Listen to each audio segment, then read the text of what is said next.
Alright, I have all of these guns out here for a reason.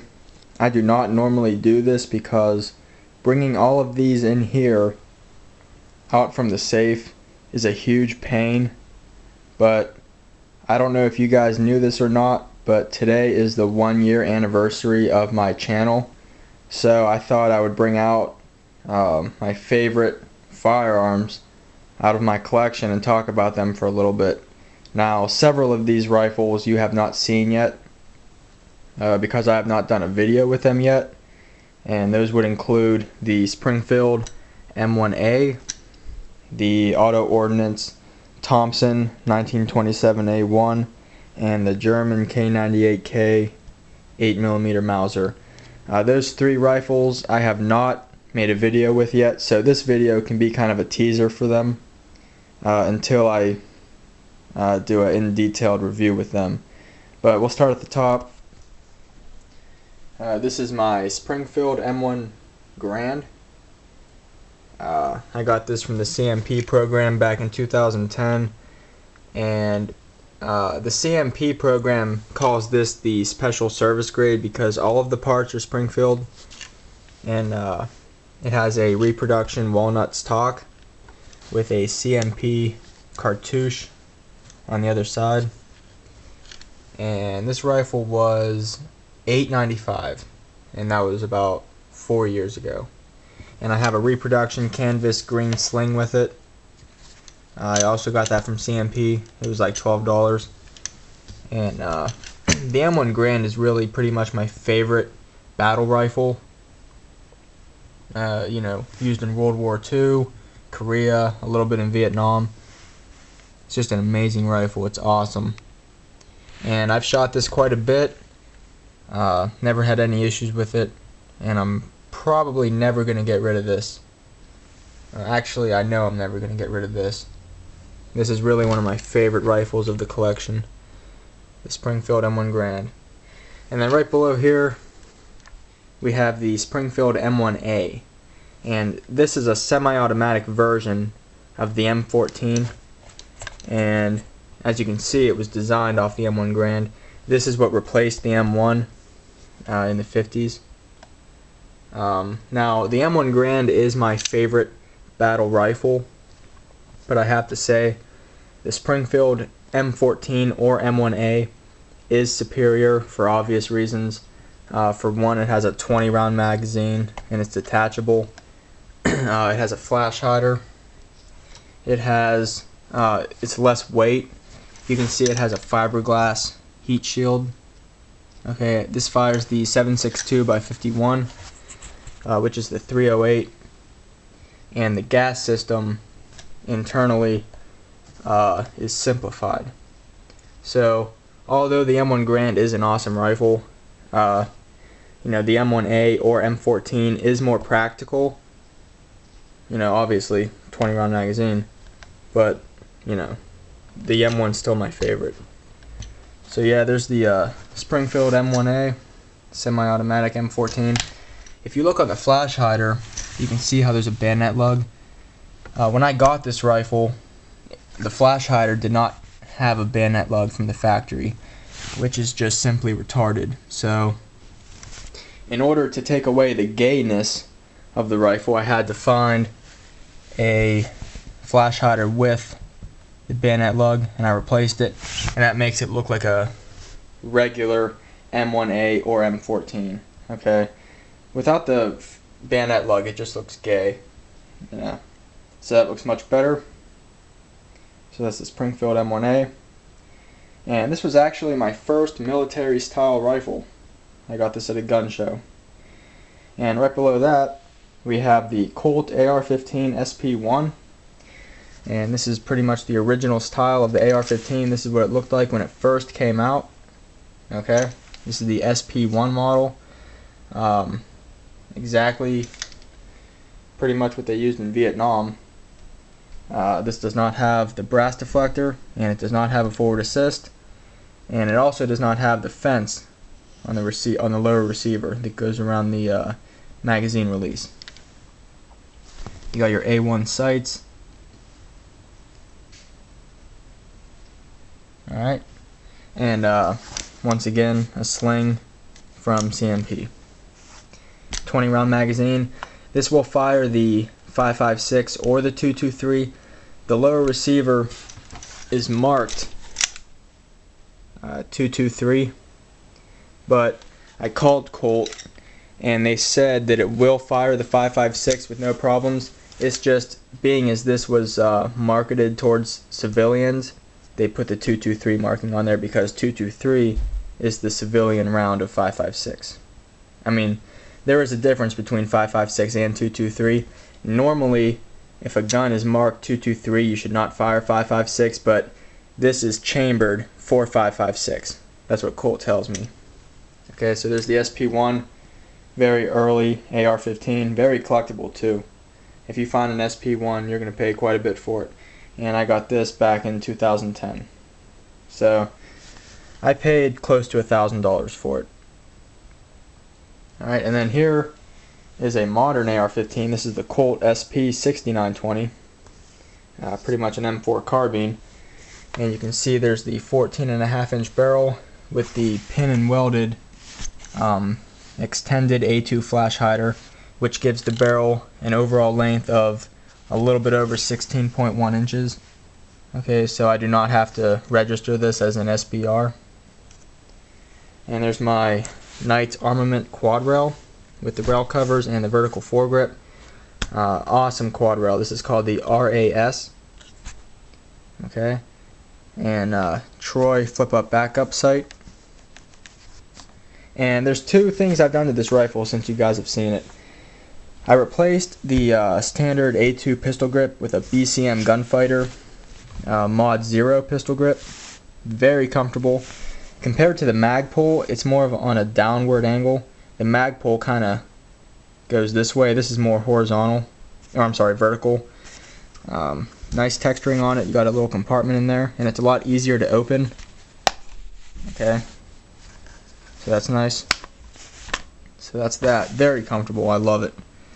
And I got a Magpul CTR collapsible stock that I replaced my standard stock with. So those are two improvements I've done so far, and I also have a Aimpoint Comp M3 coming on a LaRue mount, and it has a 4 MOA dot. It got back ordered because the LaRue mount takes about 10 days to manufacture. I ordered it from LaRueTactical.com.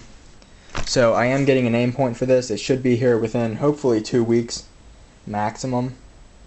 And then this gun will have an Aimpoint, which will be awesome. And then on this side, you can see the Magpul bad lever and the Badger Ordnance latch. This is pretty much the best AR-15 M4 carbine variant you can get, the Colt 6920. I've had this gun for 2 years. Not a problem. And then up here we have the Polish AKMS. This was imported by Century Arms. This is on a Nodax PUD receiver, built with a Polish parts kit. Here's the wood that I refinished, and the red mahogany stain, and the satin polyurethane. Came out really good. I can't believe it came out that good, to be honest with you. I mean, that's very professional looking. Nice and dark. And then here's the Polish Bakelite pistol grip. And this is an AKMS. Okay, if this would have had a standard wood stock on it, this would just be an AKM, but because of the underfolder, it is called an AKMS. Okay, 30 round magazine. This fires the 7.62 by 39. Standard muzzle brake. Really good rifle. And it took a little bit of time to get used to the underfolder stock. It's a little bit awkward at first, but you'll get the hang of it. So that's that. And then here is pretty much my favorite AK variant. This is the AK-74, and this one's made by Waffenworks out of Tennessee. In reality, guys, the AK-74 is more superior to the AKM. The AK-74 fires the 5.45 by 39, unlike the 7.62 by 39. It's more accurate, far less recoil, and you got this muzzle brake right here. But even the ballistics of the 7.62x39, when it hits a person, it goes right through them. The 5.45x39 tumbles and yaws and tears them up inside. So the ballistics are way more superior, it's more accurate, and more controllable. And this came with a Bulgarian wood stock set originally, and I replaced it with a Bulgarian surplus plum stock set. It's very nice. And here I have an East German Bakelite 30 round magazine. Awesome. Great AK-74. If you're looking at the Arsenal SGL-31, which is also an AK-74, they're pretty expensive. I would say next in line or equal with the quality would be the Waffenworks. Okay. This rifle is very high quality, and I've handled Arsenals at gun shows, and I have to say the finish on here is better. This is a KG gun coat finish. It's very close to like Parkerized. The Arsenal, I'm not knocking the Arsenal in any way, but the Arsenal does have a less durable finish. I would like to have an Arsenal though. That is on the list. But yeah, there's the Waffenworks AK-74. Great AK-74. And I just recently learned how to shoulder bump fire, so that's a blast. And here we have three pistols. We have the 1911, the SIG P226, and the Glock 22. My favorite handgun of all time, semi-automatic handgun, is the 1911. Now here, this is the 1911 railgun made by Colt. My favorite version of the 1911 is just a plain, like a Series 70, Series 80, that type of 1911, but I brought this one out here because it's the most modern. This is a very awesome 1911, has the rail on it. The 1911 is my favorite handgun. And then here, my second favorite handgun is the SIG P226. This is the MK25. It's they call it the Navy SEAL version. I didn't buy it because it's called the Navy SEAL version. I bought it because of the 1913 rail, Picatinny rail, over the standard accessory rail. This has phosphate coated internals, and the extractor is the standard length, unlike the newer P226 or the regular production one. The extractor comes back to about here, and this also has the SIG Light night sights.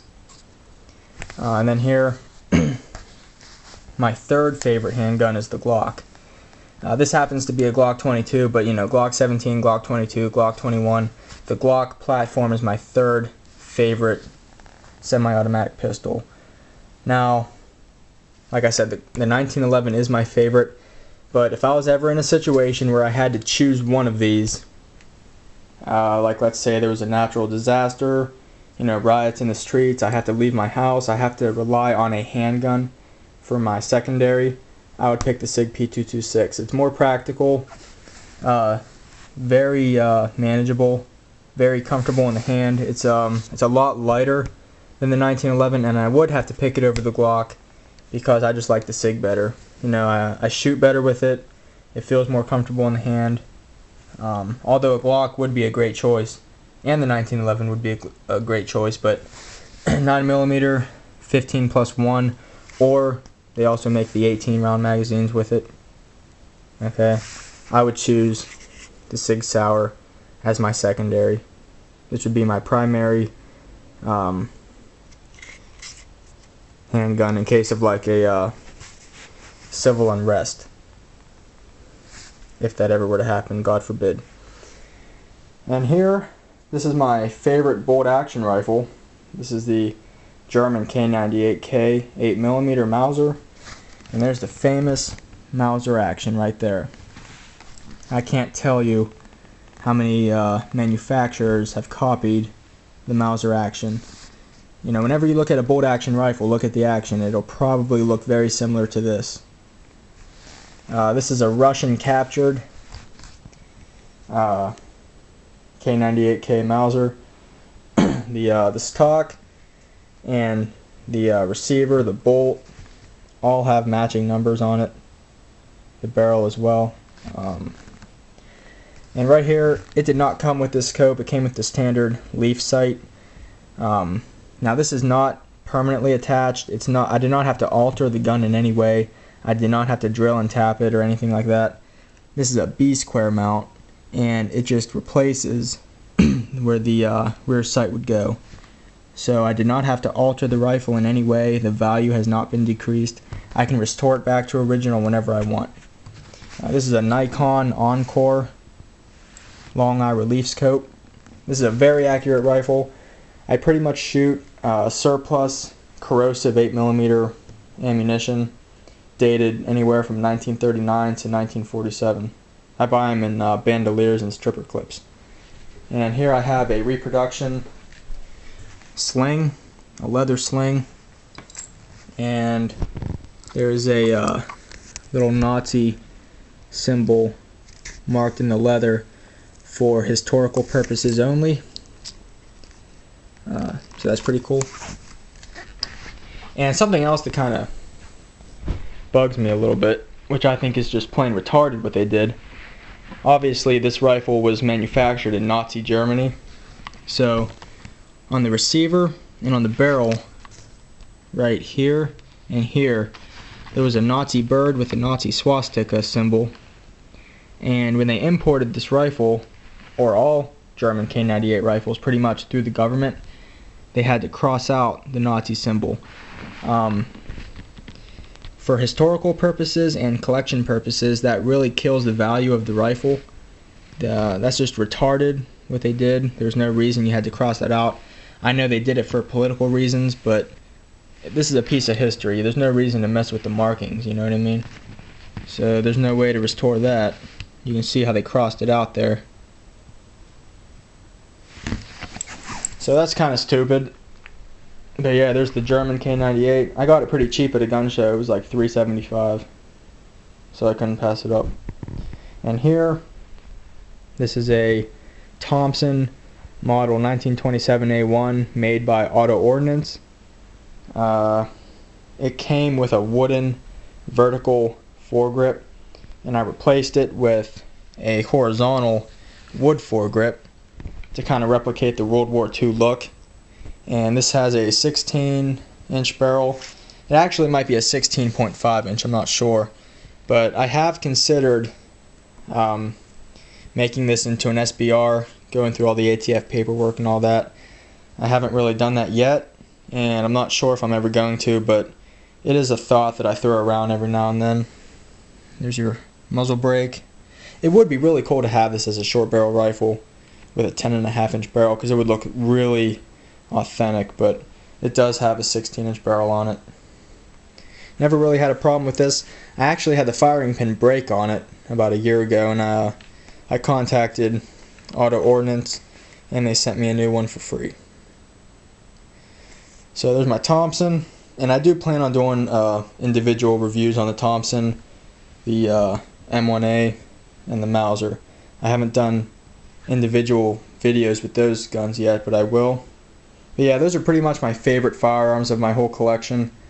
These are firearms that you can pretty much bet that I'll never get rid of. And yeah, this is the 1 year anniversary of my channel. I hope you guys enjoyed this. Alright, take care.